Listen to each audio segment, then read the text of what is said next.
L'Association canadienne des écoles de sciences infirmières et Inferu Santé du Canada, en collaboration avec les pairs leaders en enseignement de sciences infirmières sur la santé numérique, sont heureux de vous présenter l'informatique infirmière dans le continuum du soin.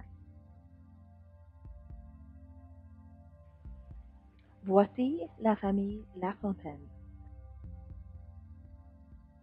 Manon est âgée de 61 ans. Elle est récemment retraitée de son poste de coordonnatrice administrative. Son mari, Pierre, est âgé de 65 ans et détient toujours un poste d'associé dans un cabinet d'avocats. Ils ont un fils, Marc, qui habite à 3 heures de route.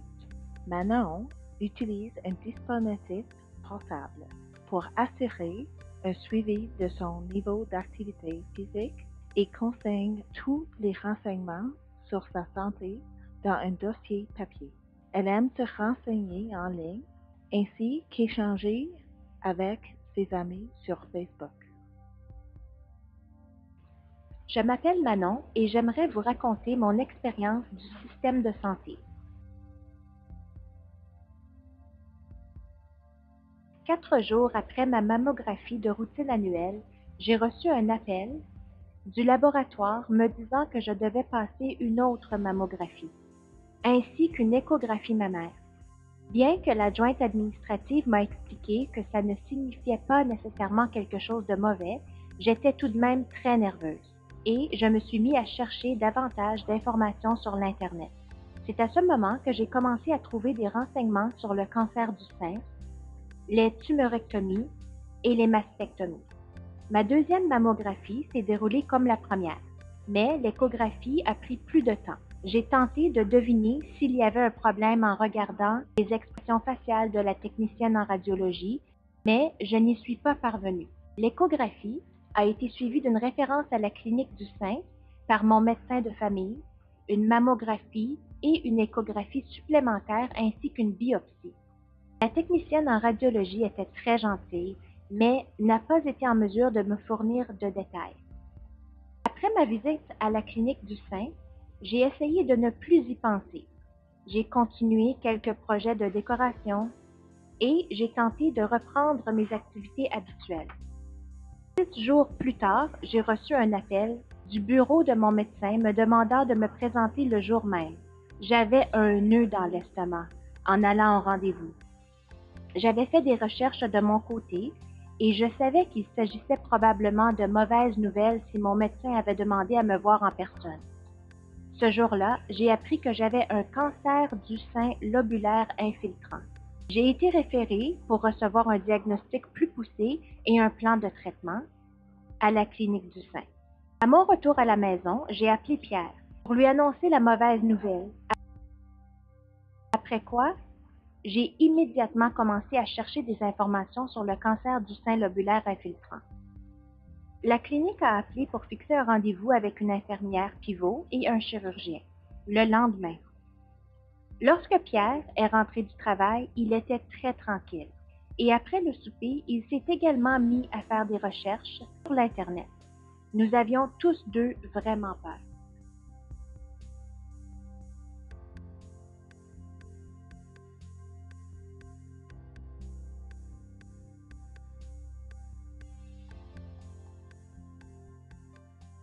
Pierre et moi avons été à la clinique du sein le lendemain.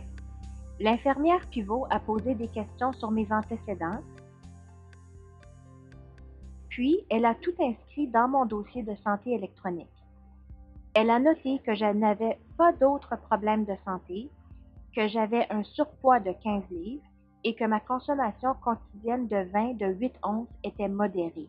Après avoir consulté mon diagnostic et mes antécédents, le chirurgien a demandé des tests plus poussés pour déterminer l'ampleur et le degré du cancer. Il nous a dit qu'il nous donnerait une date pour une mastectomie, mais que si la tumeur était assez petite, il serait aussi possible d'avoir une tumorectomie selon ce que je préférais. L'infirmière pivot nous a donné beaucoup de renseignements concernant le diagnostic, les tests que je devais passer, les traitements pour le cancer du sein et les choses à faire ou à ne pas faire. Elle nous a aussi laissé des coordonnées pour des thérapies complémentaires, des sessions d'information sur le cancer du sein et des groupes de soutien en ligne ou en personne. Selon les recherches que j'avais faites sur Internet, je croyais qu'une mastectomie était un choix plus sécuritaire dans mon cas, car j'ai appris qu'il pouvait être difficile de détecter ce cancer avec une mammographie. J'en ai parlé à l'infirmière pivot et elle nous a donné de l'information basée sur les données probantes sur les mastectomies et les tumorectomies. Elle nous a également laissé une fiche d'information qui contenait des sites Internet fiables ainsi que ses coordonnées au cas que nous ayons d'autres questions.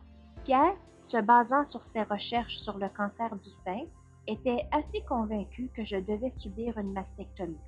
Il a appelé l'infirmière pivot pour avoir plus d'informations sur le rapport de pathologie de ma biopsie, afin de s'en assurer.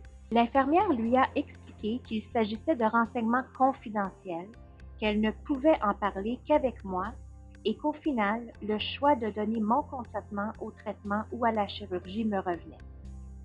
Elle lui a dit qu'elle serait heureuse de discuter de n'importe quel problème avec moi et a suggéré de prendre rendez-vous ensemble avec elle lorsque les résultats seraient connus.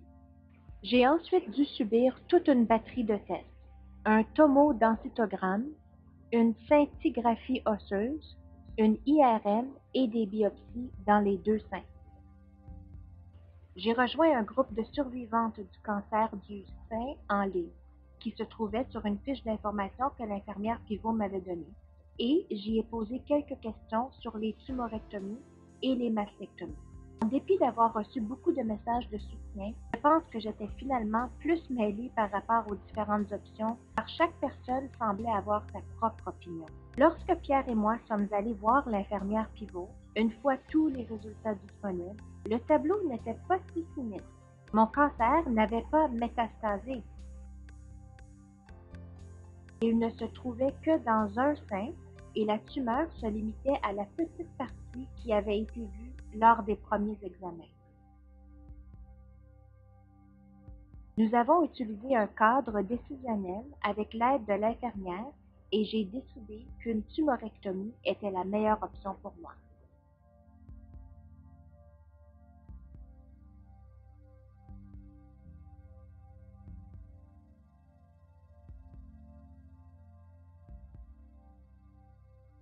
Après une évaluation pré-admission effectuée par une infirmière, il était temps pour moi d'aller en chirurgie. L'infirmière qui s'est occupée de mon admission à l'hôpital a affiché les détails de mon évaluation pré-admission et a ajouté de nouveaux renseignements à mon dossier de santé électronique par égard à cette évaluation. J'ai reçu des injections de traceurs, puis je suis revenue pour commencer l'intraveineux. J'ai été rassurée par le fait que tous les renseignements à mon sujet se trouvait au même endroit dans mon dossier de santé. Le personnel de la salle d'opération était très gentil et l'infirmière-chef s'est présentée avant que j'arrive dans la salle d'opération. Une fois rendue, l'infirmière-chef, le chirurgien et l'anesthésiste ont tous parlé de mon cas à l'équipe. Je savais donc qu'ils savaient ce qu'ils faisaient. La pièce me semblait très spécialisée, avec des ordinateurs et toutes sortes de machines qui sonnaient, mais l'équipe m'a rassurée et m'a aidé à me détendre. Je sais que j'ai subi une tumorectomie et ils m'ont dit que j'avais aussi eu des biopsies des nodules dans mon aisselle. Je n'ai aucun souvenir de l'opération. Je me souviens seulement d'avoir ouvert les yeux en salle de réveil avec une infirmière, m'éveillait en douceur, donnait mes signes vitaux, et m'expliquait où j'étais et ce qui était arrivé. Rapidement, j'étais prête à retourner à la maison.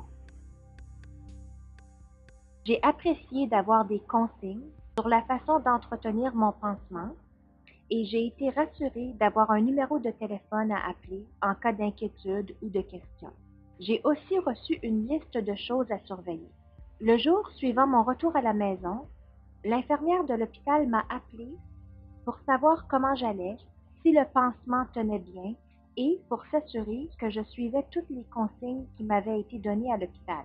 Elle m'a aussi fourni un numéro de téléphone que je pouvais appeler en cas de préoccupation.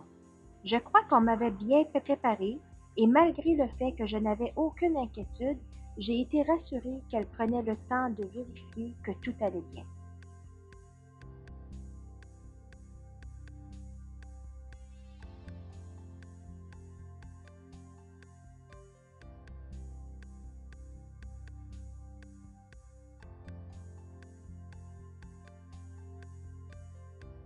Wow!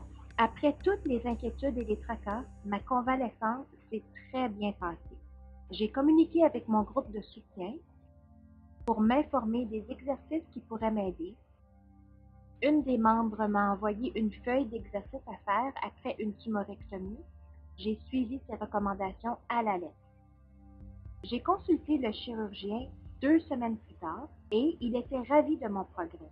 Il m'a envoyé en radiothérapie et m'a référé à des oncologues pour la prochaine étape de ma lutte contre le cancer. Le radiologiste m'a dit que je devais subir 16 traitements de radiothérapie sur une période de 4 semaines. Et une infirmière en radiologie m'a expliqué à quoi m'attendre et ce que je devais faire pendant les traitements.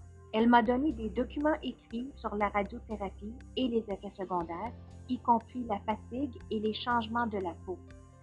Elle m'a aussi donné des directives. Elle m'a également laissé une carte d'affaires avec son nom, son numéro de téléphone et son adresse courriel et m'a dit qu'elle s'occuperait de mon suivi et qu'elle était disponible pour répondre à toutes mes questions par téléphone ou par courriel.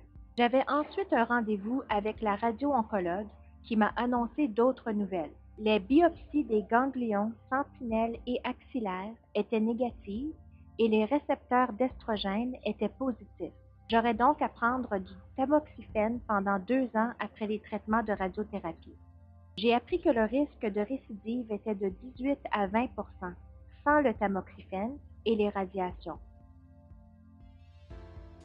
Le tamoxifène diminue ce risque à 15 et la radiation le diminue encore plus. Je voulais définitivement avoir les deux. À chaque traitement de radiation, il y avait une liste électronique des symptômes qui permettrait à l'infirmière de vérifier comment j'allais. J'indiquais mon niveau de fatigue, si j'avais des nausées, de la douleur ou de l'anxiété et mon humeur. Pendant que je remplissais la liste, je pouvais voir ce que j'avais indiqué précédemment. Je me sentais plutôt bien pendant les traitements. Mes scores n'étaient donc pas très élevés.